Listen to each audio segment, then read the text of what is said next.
KCN News brought to you by City Gold and Diamonds, Kerala, Karnataka. The glow of purity, now 20 years.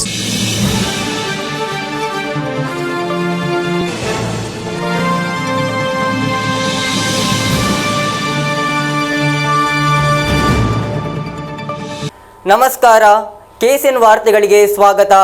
ಮೊದಲಿಗೆ ಮುಖ್ಯಾಂಶಗಳು. ಉತ್ತರ ಕೇರಳದ ಆರೋಗ್ಯ ಕ್ಷೇತ್ರಕ್ಕೆ ಹೊಸ ಉತ್ತೇಜನ ನೀಡಲು ಅಸ್ಟರ್ ಮಿಮ್ಸ್ ಕಾಸರಗೋಡು ಕಾರ್ಯಾಚರಣೆ, ಮುಖ್ಯಮಂತ್ರಿ ಪಿಣರಾಯಿ ವಿಜಯನ್ ಅವರಿಂದ ಉದ್ಘಾಟನೆ. ಕೊಲ್ಲೂರು ಮೂಕಾಂಬಿಕಾ ದೇವಸ್ಥಾನದಲ್ಲಿ ವಿಜಯದಶಮಿ ಪ್ರಯುಕ್ತ ವಿದ್ಯಾರಂಭ, ಜ್ಞಾನದ ಮೊದಲ ಅಕ್ಷರ ಬರೆಯಲು ನೂರಾರು ಪುಟಣಿಗಳು ಆಗಮನ. ಅಪ್ರಾಪ್ತ ಬಾಲಕಿಯನ್ನು ಲಾಡ್ಜಿಗೆ ಕರೆದೊಯ್ದು ಅತ್ಯಾಚಾರ ಎಸಗಿದ ಪ್ರಕರಣ, ಆರೋಪಿ ಪಡನ್ನಕಾಡು ಕರುವಳಂ ಶರತ್ಚಂದ್ರ ಬಂಧನ. Manipal academy of higher education ಆಶ್ರಯದಲ್ಲಿ ಮಣಿಪಾಲ ಆರೋಗ್ಯ ಕಾರ್ಡ್ 2025 ನೋಂದಾವಣಿ ಪ್ರಾರಂಭ. ಅತ್ತಾವರ KMC ಆಸ್ಪತ್ರೆಯ ಉಪವೈದ್ಯಕೀಯ ಅಧೀಕ್ಷಕ ಡಾಕ್ಟರ್ ದೀಪಕ್ ಸುದ್ದಿಗೋಷ್ಠಿಯಲ್ಲಿ ಹೇಳಿಕೆ. ಗಾಂಧಿ ಜಯಂತಿ, ಲಾಲ್ ಬಹದ್ದೂರ್ ಶಾಸ್ತ್ರಿ ಜಯಂತಿ ಆಚರಣೆ, ಧರ್ಮಸ್ಥಳ ಗ್ರಾಮಾಭಿವೃದ್ಧಿ ಯೋಜನೆ, ಜನಜಾಗೃತಿ ವೇದಿಕೆ ಬದಿಯಡ್ಕ ವಲಯ, ಗಡಿನಾಡ ಸಾಂಸ್ಕೃತಿಕ ಅಕಾಡೆಮಿ ಕಾಸರಗೋಡು ಸಂಯುಕ್ತ ಆಶ್ರಯದಲ್ಲಿ. ವಾರ್ತೆಗಳು ವಿವರವಾಗಿ. ಉತ್ತರ ಕೇರಳದ ಆರೋಗ್ಯ ಕ್ಷೇತ್ರಕ್ಕೆ ಹೊಸ ಉತ್ತೇಜನ ನೀಡಲು ಅಸ್ಟರ್ ಮಿಮ್ಸ್ ಕಾಸರಗೋಡು ಕಾರ್ಯಾಚರಣೆ ಪ್ರಾರಂಭಿಸಿತು. ಆಸ್ಪತ್ರೆಯನ್ನು ಮುಖ್ಯಮಂತ್ರಿ ಪಿಣರಾಯಿ ವಿಜಯನ್ ಉದ್ಘಾಟಿಸಿದರು. ದೇಶದ ಪ್ರಮುಖ ಆರೋಗ್ಯ ಕೇಂದ್ರಗಳಲ್ಲಿ ಒಂದಾದ ಆಸ್ಟರ್ DM ಹೆಲ್ತ್ ಕೇರ್ನ 8ನೇ ಆಸ್ಪತ್ರೆ ಕಾಸರಗೋಡಿನಲ್ಲಿ ಕಾರ್ಯಾಚರಣೆಯನ್ನು ಪ್ರಾರಂಭಿಸಿತು. ರೂಪಾಯಿ 190 ಕೋಟಿ ಹೂಡಿಕೆಯೊಂದಿಗೆ ನಿರ್ಮಿಸಲಾದ 264 ಹಾಸಿಗೆಗಳ ಆಸ್ಪತ್ರೆಯು ಉತ್ತರ ಕೇರಳದ ಆರೋಗ್ಯ ಕ್ಷೇತ್ರದಲ್ಲಿ ಮಹತ್ತರವಾದ ಪ್ರಗತಿಯನ್ನು ಸಾಧಿಸುವ ಸಂಸ್ಥೆಯಾಗಲಿದೆ ಎಂದು ಕಲ್ಪಿಸಲಾಗಿದೆ. 2.1 ಲಕ್ಷ ಚದರ ಅಡಿ ವಿಸ್ತೀರ್ಣದಲ್ಲಿ ಹರಡಿರುವ ಈ ಆಸ್ಪತ್ರೆಯು 31 ಮೆಡಿಕಲ್ ಸ್ಪೆಷಾಲಿಟಿಗಳನ್ನು ಹೊಂದಿದ್ದು, ಕಾಸರಗೋಡು ಹಾಗೂ ನೆರೆ ರಾಜ್ಯಗಳ ಜನರಿಗೆ ಉತ್ತಮ ಚಿಕಿತ್ಸೆಯನ್ನು ಒದಗಿಸುವ ಗುರಿಯೊಂದಿಗೆ ಪ್ರಾರಂಭಿಸಲಾಗಿದೆ. ಇದಲ್ಲದೆ ಆಸ್ಟರ್ ಮಿಮ್ಸ್ ಕಾಸರಗೋಡು 600ಕ್ಕೂ ಹೆಚ್ಚು ಹೊಸ ಉದ್ಯೋಗಾವಕಾಶಗಳನ್ನು ತೆರೆದಿದೆ. ಹೊಸ ಆಸ್ಪತ್ರೆಯಲ್ಲಿ ವಿಶ್ವದರ್ಜೆಯ ವೈದ್ಯಕೀಯ ಪರಿಣತಿ ಹಾಗೂ ಅನುಭವ ಹೊಂದಿರುವ 60ಕ್ಕೂ ಹೆಚ್ಚು ವೈದ್ಯರ ತಂಡವಿದೆ. ಮುಖ್ಯಮಂತ್ರಿ ಪಿಣರಾಯಿ ವಿಜಯನ್ ಅದ್ದೂರಿ ಸಮಾರಂಭದಲ್ಲಿ ಉದ್ಘಾಟಿಸಿದರು.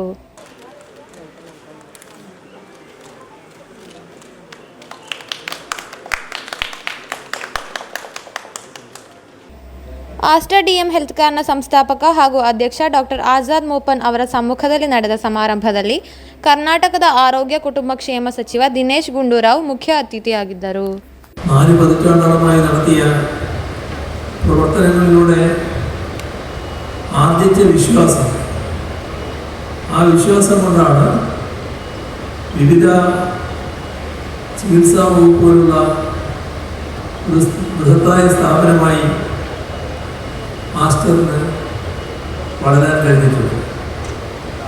ഇപ്പോൾ ഒരു പടി കൂടി മുന്നേറുന്നു. അത്യാധുനിക സൗകര്യങ്ങളോടുകൂടിയ ഹോസ്പിറ്റലാണ് ഇവിടെ ഒരുങ്ങിയിരിക്കുന്നത്.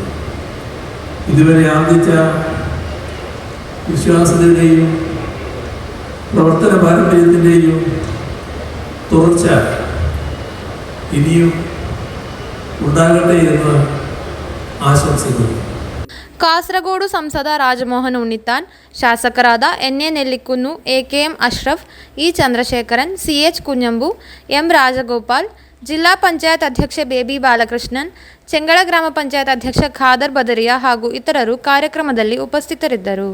ಆಸ್ಟರ್ DM ಹೆಲ್ತ್ ಕೇರ್ ನಿರ್ದೇಶಕ Anoop Moopen, executive director governance and corporate office group head TJ Wilson, Aster Kerala cluster CMS doctor Sooraj KM, Aster MIMS Kasaragod ಹಾಗೂ ಕಣ್ಣೂರು COO ಡಾಕ್ಟರ್ ಅನೂಪ್ ನಂಬಿಯಾರ್ ಸೇರಿದಂತೆ ಇತರರು ಈ ಕಾರ್ಯಕ್ರಮದಲ್ಲಿ ಭಾಗವಹಿಸಿದ್ದರು. ಕೊಲ್ಲೂರು ಮೂಕಾಂಬಿಕಾ ದೇವಸ್ಥಾನಕ್ಕೆ ಜ್ಞಾನದ ಮೊದಲಕ್ಷರ ಬರೆಯಲು ನೂರಾರು ಮಕ್ಕಳು ಆಗಮಿಸಿದರು. ವಿಜಯದಶಮಿಯಂದು ಬೆಳಗಿನ ಜಾವ 3 ಗಂಟೆಗೆ ದೇವಾಲಯ ತೆರೆಯಲಾಯಿತು. ನವರಾತ್ರಿ ಮಹೋತ್ಸವ ದಿನದ ರಥೋತ್ಸವ ಹಾಗೂ ವಿದ್ಯಾರಂಭಕ್ಕಾಗಿ ಮಲಯಾಳಿಗಳು ಸೇರಿದಂತೆ ಸಾವಿರಾರು ಭಕ್ತರು ಕೊಲ್ಲೂರಿಗೆ ಆಗಮಿಸಿದರು. ವಾಗ್ದೇವತೆಯ ಸನ್ನಿಧಿಯಾದ ಕೊಲ್ಲೂರು ಮೂಕಾಂಬಿಕಾ ಕ್ಷೇತ್ರಕ್ಕೆ ಜ್ಞಾನದ ಮೊದಲ ಅಕ್ಷರ ಬರೆಯಲು ನೂರಾರು ಮಕ್ಕಳು ಆಗಮಿಸಿದರು. ಬೆಳಗಿನ ಜಾವ 3 ಗಂಟೆಗೆ ವಿದ್ಯಾರಂಭ ಕಾರ್ಯಕ್ರಮ ಆರಂಭವಾಯಿತು. ಸರಸ್ವತಿ ಮಂಟಪ ಮತ್ತು ಸುತ್ತಮುತ್ತಲ ಪ್ರದೇಶಗಳಲ್ಲಿ ವಿದ್ಯಾರಂಭ ಕಾರ್ಯಕ್ರಮ ನಡೆಯಿತು. ಸುಮಾರು 20 ಪುರೋಹಿತರ ನೇತೃತ್ವದಲ್ಲಿ ವಿದ್ಯಾರಂಭ ಜರುಗಿತು. ಶ್ರೀ ಮೂಕಾಂಬಿಕಾ नमः श्री मूकाम्बिकायै नमः श्री सरस्वत्यै नमः आ आ ई ई आ आ ई ई ದೇವಸ್ಥಾನದ ಪ್ರಧಾನ ತಂತ್ರಿ ನಿತ್ಯಾನಂದ ಅಡಿಗ ನೇತೃತ್ವದಲ್ಲಿ ಕೊಲ್ಲೂರು ಮೂಕಾಂಬಿಕಾ ದೇವಸ್ಥಾನದಲ್ಲಿ ನವರಾತ್ರಿ ಮಹೋತ್ಸವ ನಡೆಯುತ್ತಿರುವುದು.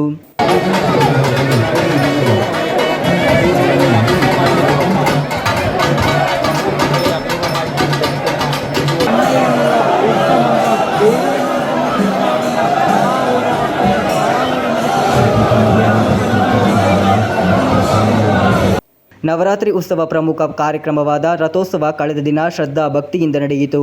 ಗುರುವಾರ ರಾತ್ರಿ ನಡೆಯುವ ವಿಜಯೋತ್ಸವದೊಂದಿಗೆ 9 ದಿನಗಳ ಕಾಲ ನಡೆಯುವ ನವರಾತ್ರಿ ಮಹೋತ್ಸವ ಕೊಲ್ಲೂರಿನಲ್ಲಿ ಸಂಪನ್ನಗೊಳ್ಳಲಿದೆ.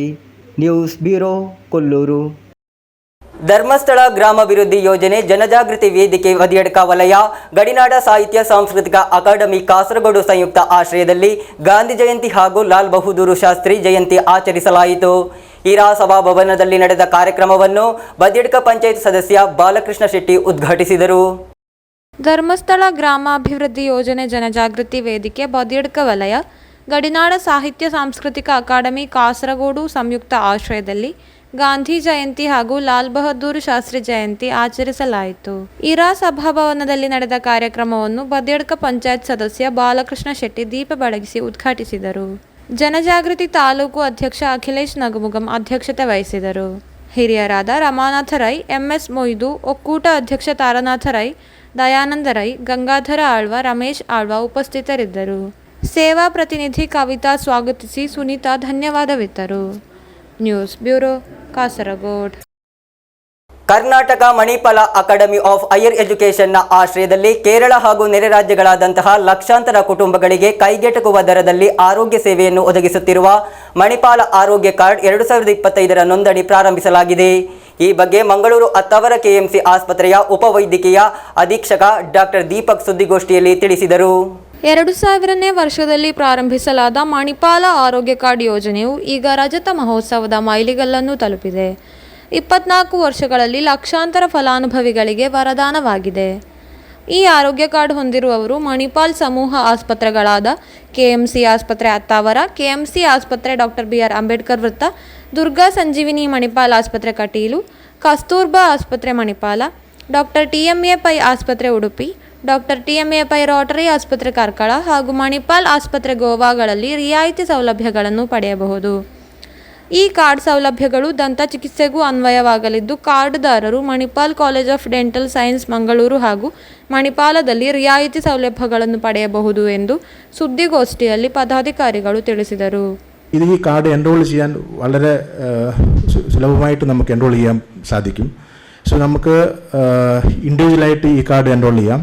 ഇൻഡിവിജ്വൽ എന്ന് വെച്ചാൽ ഒരു വ്യക്തിക്ക് അത് അതിൻ്റെ ചെറിയൊരു പ്രീമിയം ഉണ്ട്. ആ പ്രീമിയം അടച്ചുകൊണ്ട് നമുക്ക് കാർഡ് എൻറോൾ ചെയ്യാൻ സാധിക്കുന്നതാണ്. ഒരു ഇൻഡിവിജ്വൽ കാർഡ് എൻറോൾ ചെയ്യാൻ 350 രൂപ ഒരു പ്രീമിയം അടയ്ക്കേണ്ടതാണ്. അതോടൊപ്പം തന്നെ ഫാമിലി കാർഡ് ഉദ്ദേശിക്കുന്നത് ഹസ്ബൻഡ്, വൈഫ്, 25 വയസ്സ് താഴെയുള്ള കുട്ടികൾ അവരെയാണ് ഉദ്ദേശിക്കുന്നത്. ಸುದ್ದಿಗೋಷ್ಠಿಯಲ್ಲಿ ಕೆಎಂಸಿ ಆಸ್ಪತ್ರೆ ಅಂಬೇಡ್ಕರ್ ಸರ್ಕಲ್ ಮಂಗಳೂರು ಮಾರ್ಕೆಟಿಂಗ್ ವಿಭಾಗದ ಥಾಮಸ್, ಅತ್ತಾವರ ಕೆಎಂಸಿ ಆಸ್ಪತ್ರೆ ಮಾರ್ಕೆಟಿಂಗ್ ಮ್ಯಾನೇಜರ್ ಗಣೇಶ್ ಹೆಗ್ಡೆ ಮುಂತಾದವರು ಉಪಸ್ಥಿತರಿದ್ದರು. News bureau, Kasaragod. ಅಪ್ರಾಪ್ತ ಬಾಲಕಿಯನ್ನು ಲಾಡ್ಜಿಗೆ ಕರೆದೊಯ್ದು ಅತ್ಯಾಚಾರ ಎಸಗಿದ ನಂತರ ಆಕೆಯ ನಗ್ನ ಚಿತ್ರಗಳನ್ನು ತೋರಿಸಿ ಬಲಾತ್ಕಾರ ಮಾಡಿದ ಪ್ರಕರಣ. ಪಡನ್ನಕ್ಕಾಡು ಕರುವಳಂ ನಿವಾಸಿ ಶರತ್ ಚಂದ್ರನ್ ಎಂಬಾತನನ್ನು ಬೇಕಲ ಪೊಲೀಸರು ವಶಕ್ಕೆ ಪಡೆದಿದ್ದಾರೆ. ಅತ್ಯಾಚಾರ, ಪೋಕ್ಸೋ ಮತ್ತು ಐಟಿ ಸೆಕ್ಷನ್ಗಳ ಅಡಿಯಲ್ಲಿ ಪ್ರಕರಣ ದಾಖಲಾಗಿದೆ. ಬೇಕಲ ಪೊಲೀಸ್ ಠಾಣಾ ವ್ಯಾಪ್ತಿಯಲ್ಲಿ 17 ವರ್ಷದ ವಿದ್ಯಾರ್ಥಿನಿಯನ್ನು ಲಾಡ್ಜ್ಗೆ ಕರೆದೊಯ್ದು ಹಲವು ಬಾರಿ ಅತ್ಯಾಚಾರವೆಸಗಿ ಬಳಿಕ ಆಕೆಯ ನಗ್ನ ಚಿತ್ರಗಳನ್ನು ತೆಗೆದು ತೋರಿಸಿ ಮತ್ತೆ ಅತ್ಯಾಚಾರ ಎಸಗಿದ ಪ್ರಕರಣದಲ್ಲಿ ಖಾಸಗಿ ಬಸ್ ಕಂಡಕ್ಟರ್ನನ್ನು ಪೊಲೀಸರು ವಶಕ್ಕೆ ಪಡೆದಿದ್ದಾರೆ. ಪಡನ್ನಕ್ಕಾಡ್ ಕರುವಳಂ ನಿವಾಸಿ ಶರತ್ ಚಂದ್ರನ್ ಎಂಬಾತನಾಗಿದ್ದಾನೆ ಬಂಧಿತ ಆರೋಪಿ. +1 ಓದುತ್ತಿದ್ದ 17 ವರ್ಷದ ಬಾಲಕಿಯನ್ನು ಶಾಲೆಗೆ ಹೋಗುತ್ತಿದ್ದಾಗ ಬಸ್ನಲ್ಲಿ ಭೇಟಿಯಾಗಿ 2024ರಲ್ಲಿ ಬೇಕಲ ಪೊಲೀಸ್ ಠಾಣಾ ವ್ಯಾಪ್ತಿಯ ಲಾಡ್ಜ್ ಒಂದಕ್ಕೆ ಕರೆದೊಯ್ದು ನಗ್ನ ಚಿತ್ರಗಳನ್ನು ತೆಗೆದು ಅತ್ಯಾಚಾರವೆಸಗಿದ್ದ. ಬಾಲಕಿ ಪ್ರೌಢಾವಸ್ಥೆಗೆ ಬಂದ ನಂತರ ನಗ್ನ ಚಿತ್ರಗಳನ್ನು ತೋರಿಸಿ ಬೆದರಿಸಿ ಅತ್ಯಾಚಾರವೆಸಗಿದ್ದಾನೆ ಎಂದು ದೂರಿನಲ್ಲಿ ಆರೋಪಿಸಲಾಗಿದೆ. ಬಾಲಕಿ ನೇರವಾಗಿ ಪೊಲೀಸರಿಗೆ ತೆರಳಿ ದೂರು ನೀಡಿದಾಗ ಪೋಕ್ಸೋ, ಅತ್ಯಾಚಾರ ಹಾಗೂ ಐಟಿ ಕಾಯ್ದೆ ಸೇರಿದಂತೆ ಸೆಕ್ಷನ್ಗಳ ಅಡಿಯಲ್ಲಿ ಪ್ರಕರಣ ದಾಖಲಿಸಲಾಗಿದೆ. ನ್ಯಾಯಾಲಯಕ್ಕೆ ಹಾಜರುಪಡಿಸಿದ ಆರೋಪಿಯನ್ನು ರಿಮಾಂಡ್ ಮಾಡಲಾಗಿದೆ. News bureau, Palakkunnu. CITU Ajanur panchayat ಸಮಾವೇಶ ನಡೆಯಿತು. ಅಡೋಟ್ ಎಕೆಜಿ ಮಂದಿರದಲ್ಲಿ ನಡೆದ ಕಾರ್ಯಕ್ರಮವನ್ನು ಸಿಐಟಿಯು ಜಿಲ್ಲಾ ಕಾರ್ಯದರ್ಶಿ ವಿ ರಮೇಶನ್ ಉದ್ಘಾಟಿಸಿದರು. ಸಿಐಟಿಯು ಆಜನೂರು ಪಂಚಾಯತ್ ಸಮಾವೇಶವು ಅಡೋಟ್ ಎಕೆಜಿ ಮಂದಿರದಲ್ಲಿ ನಡೆಯಿತು. ಸಿಐಟಿಯು ಜಿಲ್ಲಾ ಕಾರ್ಯದರ್ಶಿ ವಿ ರಮೇಶನ್ ಉದ್ಘಾಟಿಸಿದರು. എൻ്റെ മുമ്പിൽ ഒരു കൊച്ചു കുട്ടിയുണ്ട്. കുട്ടികളോട് നമുക്ക് വലിയ സ്നേഹമാണ്. ഓരോ ശിശുരോധനത്തിലും കേൾപ്പു ഞാൻ ഒരു കോടി ഈശ്വര വിലാപം എന്നാണ് മധുസൂദനൻ നായർ പാടിയിട്ടുള്ളത്. ಮುಂಬರುವ ಚುನಾವಣೆಯಲ್ಲಿ ಎಡಪಕ್ಷಗಳ ಅಭ್ಯರ್ಥಿಗಳ ಗೆಲುವಿಗೆ ಎಲ್ಲ ಕಾರ್ಯಕರ್ತರು ಮುಂದಾಗಬೇಕು ಎಂದು ಸಿಐಟಿಯು ಆಜನೂರು ಪಂಚಾಯತ್ ಸಮಾವೇಶದಲ್ಲಿ ನಿರ್ಣಯಿಸಲಾಯಿತು. ಸಿಐಟಿಯು ಪಂಚಾಯತ್ ಸಮಿತಿ ಅಧ್ಯಕ್ಷ ಕೆಜಿ ಸಜೀವನ್ ಸಭೆಯ ಅಧ್ಯಕ್ಷತೆ ವಹಿಸಿದರು. ಕಾರ್ಯದರ್ಶಿ ಕೆ ಚಂದ್ರನ್ ಸ್ವಾಗತಿಸಿದರು. ಸಿಐಟಿಯು ಜಿಲ್ಲಾ ಉಪಾಧ್ಯಕ್ಷ ಕಟ್ಟಾಡಿ ಕುಮಾರನ್, ಸಿಐಟಿಯು ಜಿಲ್ಲಾ ಸಮಿತಿ ಸದಸ್ಯ ಪಿ ಕೃಷ್ಣನ್, ಪಿ ಕಾರ್ಯಾಂಬೋ, ಕಟ್ಟಡ ಕಾರ್ಮಿಕ ಯೂನಿಯನ್ ಸಿಐಟಿಯು ಜಿಲ್ಲಾ ಜೊತೆ ಕಾರ್ಯದರ್ಶಿ ಕೆ ಶಶಿ ರಾವಣೇಶ್ವರಂ, ರಾಜನ್ ಪಾಲಕಿ, ದಾಮೋದರನ್ ಎ ಲಿಂಗಲ್ ಮುಂತಾದವರು ಉಪಸ್ಥಿತರಿದ್ದರು. News bureau, Kasaragod. Kanhangad JCI Alamnai ಕ್ಲಬ್ಬಿನ ರಾಷ್ಟ್ರೀಯ ಅಧ್ಯಕ್ಷರ ವಲಯ 19ರ ಸಂದರ್ಶನ ಅಂಗವಾಗಿ ಕುಟುಂಬ ಸಂಗಮ ಆಯೋಜಿಸಲಾಯಿತು. ಕಾಂಜಂಗಾಡ್ ಅಲಾನಿಪಳ್ಳಿ ರಾಜ್ ರೆಸಿಡೆನ್ಸಿ ಹಾಲ್ನಲ್ಲಿ ನಡೆದ ಕಾರ್ಯಕ್ರಮವನ್ನು ರಾಷ್ಟ್ರೀಯ ಅಧ್ಯಕ್ಷೆ ಅಂಜಲಿ ಗುಪ್ತಾ ಬಾತ್ರಾ ಉದ್ಘಾಟಿಸಿದರು. ಕಾಂಜಂಗಾಡ್ ಜೆಸಿಐ ಆಲಂನೈ ಕ್ಲಬ್ಬಿನ ರಾಷ್ಟ್ರೀಯ ಅಧ್ಯಕ್ಷರ ವಲಯ 19 ಸಂದರ್ಶನ ಅಂಗವಾಗಿ ಕುಟುಂಬ ಸಂಗಮವನ್ನು ಆಯೋಜಿಸಲಾಗಿತ್ತು. ಕಾಂಜಂಗಾಡಿನ ಆಲಮಿಪಳ್ಳಿಯಲ್ಲಿರುವ ರಾಜ್ ರೆಸಿಡೆನ್ಸಿ ಹಾಲ್ನಲ್ಲಿ ಕಾರ್ಯಕ್ರಮ ನಡೆಯಿತು. ಕಾರ್ಯಕ್ರಮವನ್ನು ರಾಷ್ಟ್ರೀಯ ಅಧ್ಯಕ್ಷೆ ಅಂಜಲಿ ಗುಪ್ತಾ ಬಾತ್ರಾ ಉದ್ಘಾಟಿಸಿದರು. We all are a leader. We all are a dreamer. We all are change maker. That's why we are here. And one most important thing. Sometime I heard about this point. JEC is the competitor of the JCI. I'm clear here. We all are a not competitor of our organization, JCI. We all are a supporter, JCI. See, when you see my name, Anjali Gupta Batra. Why my name is here? I born in a Gupta family, and after Gupta family, I am the Batra family. I learned so many things in the Gupta family. Now I am delivered in the Batra family. Same. I learned so many things in the JCI. Now I deliver in the JEC. So this is the main important thing. Yeah.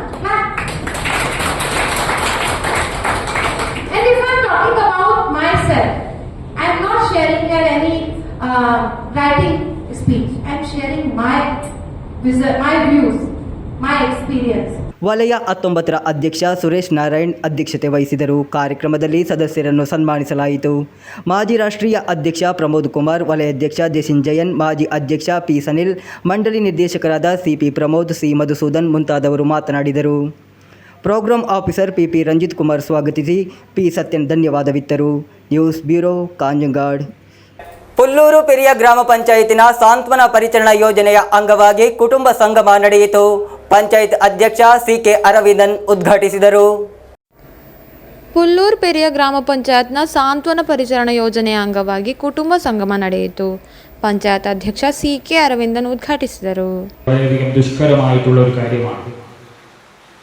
ഒരുപക്ഷെ ഇത്രയും ആളുകൾ നമ്മുടെ പഞ്ചായത്തിനകത്ത് സാന്ത്വന പരിചരണ രോഗികളായി അല്ലെങ്കിൽ കിടപ്പിലായവരായി അല്ലെങ്കിൽ home care ആവശ്യമുള്ളവരായി ഉണ്ട് എന്നുള്ളത് നമ്മൾ മനസ്സിലാക്കുന്നത് തന്നെ വളരെ വൈകിട്ടാണ്.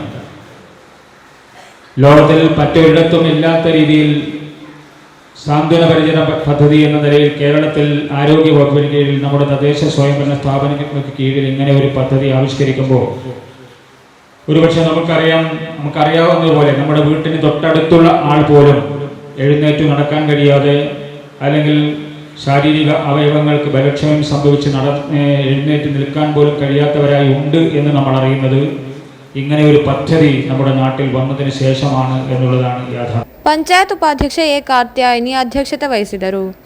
ಆರೋಗ್ಯ ಹಾಗೂ ಶಿಕ್ಷಣ ಸ್ಥಾಯಿ ಸಮಿತಿ ಚೇರ್ಪರ್ಸನ್ ವಿ ಸುಮಾ, ಕ್ಷೇಮ ಕಾರ್ಯ ಸ್ಥಾಯಿ ಸಮಿತಿ ಅಧ್ಯಕ್ಷೆ ಶಾಹಿದಾ, ಬ್ಲಾಕ್ ಪಂಚಾಯತ್ ಸದಸ್ಯ MK ಬಾಬುರಾಜ್, ಸದಸ್ಯರಾದ Ramakrishnan, Ambika, Latha, Kunhambu, Sheeba, Rajani, Preethi, doctor Gopi, health inspector MV Ashokan, community nurse Vasanthi ಮಾತನಾಡಿದರು. ನಂತರ ಬಾಲಚಂದ್ರನ್ ಕೊಟ್ಟೋಡಿ ಅವರ ಪ್ರೇರಣಾ ತರಗತಿ ಕಿಟ್ ವಿತರಣೆ, ಕಲಾತ್ಮಕ ಕಾರ್ಯಕ್ರಮಗಳು ನಡೆದವು. News bureau, Kanhangad. ಕವಿ ಟಿ ಉಬೈದ್ ಅವರ ಸ್ಮರಣಾರ್ಥ ಸಮಾರಂಭ ಹಾಗೂ ಅಡ್ವೊಕೇಟ್ BF ಅಬ್ದುಲ್ ರೆಹಮಾನ್ ಅವರ 3ನೇ ಪುಸ್ತಕವಾದ ಮಾನವಿಕ ದರ್ಶಂ ಸಮೂಹത്തിൽ ಉಬೈದ್ ಕವಿತೆಯಿലും ಬಿಡುಗಡೆ ಸಮಾರಂಭ ನಡೆಯಿತು. ಕವಿ ಟಿ ಉಬೈದ್ ಸ್ಮಾರಕ ಕಲಾ ಸಾಹಿತ್ಯ ಅಧ್ಯಯನ ಕೇಂದ್ರ ಹಾಗೂ ಉತ್ತರ ದೇಶ ಪ್ರಕಾಶಕರ ಆಶ್ರಯದಲ್ಲಾಗಿತ್ತು ಕಾರ್ಯಕ್ರಮ ಆಯೋಜನೆ. ಉಬೈದ್ ದಿನದ ಅಂಗವಾಗಿ ಕವಿ ಟಿ ಉಬೈದ್ ಅವರ ಸ್ಮಾರಕ ಹಾಗೂ ಅಡ್ವೊಕೇಟ್ ಕವಿ ಟಿ ಉಬೈದ್ ಸ್ಮಾರಕ ಕಲೆ ಹಾಗೂ ಸಾಹಿತ್ಯ ಅಧ್ಯಯನ ಕೇಂದ್ರ ಉತ್ತರ ದೇಶ ಪ್ರಕಾಶಕರ ಆಶ್ರಯದಲ್ಲಿ BF ಅಬ್ದುಲ್ ರೆಹಮಾನ್ ಅವರ 3ನೇ ಪುಸ್ತಕ ಮಾನವಿಕ ದರ್ಶಂ ಸಮೂಹத்திலும் ಉಬೈದ್ ಕವಿತೆಯಿலும் ಕಾಸರಗೋಡು ಸಿಟಿ ಹಾಲ್ನಲ್ಲಿ ಬಿಡುಗಡೆಗೊಳಿಸಲಾಯಿತು. ಮಾನವಿಕ ದರ್ಶಂ ಸಮೂಹத்திலும் ಉಬೈದ್ ಕವಿತೆಯಿலும் ಪುಸ್ತಕವು ಉತ್ತರ ದೇಶ ಪ್ರಕಾಶಕರು ಪ್ರಕಟಿಸಿದ ಮೊದಲ ಪುಸ್ತಕವಾಗಿದೆ ಎಂದು ಪ್ರಮುಖ ಭಾಷಣಕಾರ ಡಾಕ್ಟರ್ ಅಜೀಜ್ ತರ್ವಣ ಹೇಳಿದರು. അത് പാടാനുള്ള ഈ ഒരു എളുപ്പത്തെ അല്ലെങ്കിൽ അതിൻ്റെ ഒരു എന്താ പറയുക ഒരു വല്ലാത്ത രീതിയിൽ പാടാനുള്ള കഴിവിനെക്കുറിച്ചുള്ള ആശങ്ക ഒരു കലാകാരനുണ്ടാവും. അങ്ങനെയാണ് ഒരാൾ പാടി നോക്കി എഴുതുമ്പോൾ ഉണ്ടാകും. അതുകൊണ്ടാണ് ഉബൈദ് മാഷയുടെ എല്ലാ വരികളും എത്ര മനോഹരമായിട്ടാണ് ഇതേ ആശയത്തെ മാനവിക ആദർശത്തെയും മാനുഷിക മൂല്യങ്ങളെക്കുറിച്ച് ഉബൈദ് മാഷ് ഈ മയക്കി വാഴുവോ പണ്ട് മുതൽക്കേ മഹീതലത്തെ സുഭഗതയാൽ ഇന്നത്തെ കേരളത്തോട് സംസാരിക്കുകയാണ് ചെയ്തത്. ಸಂಸ್ಮರಣಾ ಕಾರ್ಯಕ್ರಮವನ್ನು ಶಾಸಕ NA നെല്ലിക്കുന്ന് ഉദ്ഘാಟಿಸಿದರು. അപ്പോൾ ഉബൈദ് മാഷെക്കുറിച്ച് എനിക്ക് നമുക്കെല്ലാവർക്കും പറയാനുള്ളത്, ഇപ്പോൾ പി കുഞ്ഞിരാമൻ നായർ ഉബൈദ് മാഷെക്കുറിച്ച് അദ്ദേഹത്തിൻ്റെ ഒരു ലേഖനത്തിൽ പറഞ്ഞിട്ടുണ്ട്. 1ാം ക്ലാസ് ടിക്കറ്റ് കയ്യിലുണ്ടായിട്ടും തീവണ്ടിയുടെ കക്കൂസ് മുറിയിൽ യാത്ര ചെയ്യേണ്ടി വന്ന ഒരു യാത്രക്കാരനാണ് ഉബൈദ് സാഹിബ് എന്ന് പി കുഞ്ഞിരാമൻ നായർ ഒരിക്കൽ പറഞ്ഞിട്ടുണ്ട്. അതിൻ്റെ അർത്ഥം നമ്മുടെ കേരളത്തിന് അർഹമായ ഒരു പ്രാധാന്യം പരിഗണന ഉബൈദ് സാഹിബിന് നൽകാൻ കഴിഞ്ഞില്ല എന്നതാണ്. ಉಬೈದ್ ಅಧ್ಯಯನ ಕೇಂದ್ರದ ಉಪಾಧ್ಯಕ್ಷ ರಹಮಾನ್ ತಾಯಲಂಗಡಿ ಅಧ್ಯಕ್ಷತೆ ವಹಿಸಿದರು. Professor BF Mohammed Abdul Rehman, professor Shamsuddin Palakkode, Narayana Periya, A Abdul Rahman, AS Mohammed ಕುನ್ನಿ, ಅಬು ತ್ವಾಯಿ ಹಾಗೂ ಡಾಕ್ಟರ್ AK ಅಬ್ದುಲ್ ಸಲಾಂ ಮಾತನಾಡಿದರು. ಅಡ್ವೊಕೇಟ್ BF ಅಬ್ದುಲ್ ರೆಹಮಾನ್ ಮಾತನಾಡಿ ತಮ್ಮ ಬರವಣಿಗೆಯ ಅನುಭವವನ್ನು ವಿವರಿಸಿದರು. ಇಸ್ಮಾಯಿಲ್ ಚೆಮ್ನಾಡ್ ಟಿ ಉಬೈದ್ ಅವರ ಹಾಡನ್ನು ಹಾಡಿದರು. ಉತ್ತರ ದೇಶ ನಿರ್ದೇಶಕ ಮುಜೀಬ್ ಅಹಮದ್ ಸ್ವಾಗತಿಸಿ ಟಿ ಉಬೈದ್ ಕಲಾ ಸಾಹಿತ್ಯ ಅಧ್ಯಯನ ಕೇಂದ್ರದ ಪ್ರಧಾನ ಕಾರ್ಯದರ್ಶಿ TA ಶಾಫಿ ಧನ್ಯವಾದವಿತ್ತರು. News bureau, Kasaragod. ಕೊನೆಯಲ್ಲಿ ಮತ್ತೊಮ್ಮೆ ಮುಖ್ಯಾಂಶಗಳು. ಉತ್ತರ ಕೇರಳದ ಆರೋಗ್ಯ ಕ್ಷೇತ್ರಕ್ಕೆ ಹೊಸ ಉತ್ತೇಜನ ನೀಡಲು ಅಸ್ಟರ್ಮಿಮ್ಸ್ ಕಾಸರಗೋಡು ಕಾರ್ಯಾಚರಣೆ, ಮುಖ್ಯಮಂತ್ರಿ ಪಿಣರಾಯಿ ವಿಜಯನ್ ಅವರಿಂದ ಉದ್ಘಾಟನೆ. ಕೊಲ್ಲೂರು ಮೂಕಾಂಬಿಕಾ ದೇವಸ್ಥಾನದಲ್ಲಿ ವಿಜಯದಶಮಿ ಪ್ರಯುಕ್ತ ವಿದ್ಯಾರಂಭ, ಜ್ಞಾನದ ಮೊದಲ ಅಕ್ಷರ ಬರೆಯಲು 100 ಪುಟಣಿಗಳು ಆಗಮನ. ಅಪ್ರಾಪ್ತ ಬಾಲಕಿಯನ್ನು ಲಾಡ್ಜಿಗೆ ಕರೆದೊಯ್ದು ಅತ್ಯಾಚಾರ ಎಸಗಿದ ಪ್ರಕರಣ, ಆರೋಪಿ ಪಡನ್ನಕಾಡು ಕರುವಳಂ ಶರತ್ಚಂದ್ರ ಬಂಧನ. Manipal academy of higher education ಆಶ್ರಯದಲ್ಲಿ ಮಣಿಪಾಲ ಆರೋಗ್ಯ ಕಾರ್ಡ್ 2025 ನೋಂದಾವಣಿ ಪ್ರಾರಂಭ. ಅತ್ತಾವರ KMC ಆಸ್ಪತ್ರೆಯ ಉಪವೈದ್ಯಕೀಯ ಅಧೀಕ್ಷಕ ಡಾಕ್ಟರ್ ದೀಪಕ್ ಸುದ್ದಿಗೋಷ್ಠಿಯಲ್ಲಿ ಹೇಳಿಕೆ. ಗಾಂಧಿ ಜಯಂತಿ, ಲಾಲ್ ಬಹದ್ದೂರ್ ಶಾಸ್ತ್ರಿ ಜಯಂತಿ ಆಚರಣೆ, ಧರ್ಮಸ್ಥಳ ಗ್ರಾಮಾಭಿವೃದ್ಧಿ ಯೋಜನೆ, ಜನಜಾಗೃತಿ ವೇದಿಕೆ ಬದಿಯಡ್ಕ ವಲಯ, ಗಡಿನಾಡ ಸಾಂಸ್ಕೃತಿಕ ಅಕಾಡೆಮಿ ಕಾಸರಗೋಡು ಸಂಯುಕ್ತ ಆಶ್ರಯದಲ್ಲಿ. ಇಂದಿನ ವಾರ್ತಾ ಸಂಚಿಕೆ ಇಲ್ಲಿಗೆ ಮುಕ್ತಾಯವಾಯಿತು. ಮುಂದಿನ ವಾರ್ತಾ ಸಂಚಿಕೆಯೊಂದಿಗೆ ಮತ್ತೆ ಭೇಟಿಯಾಗೋಣ. ವಂದನೆಗಳು.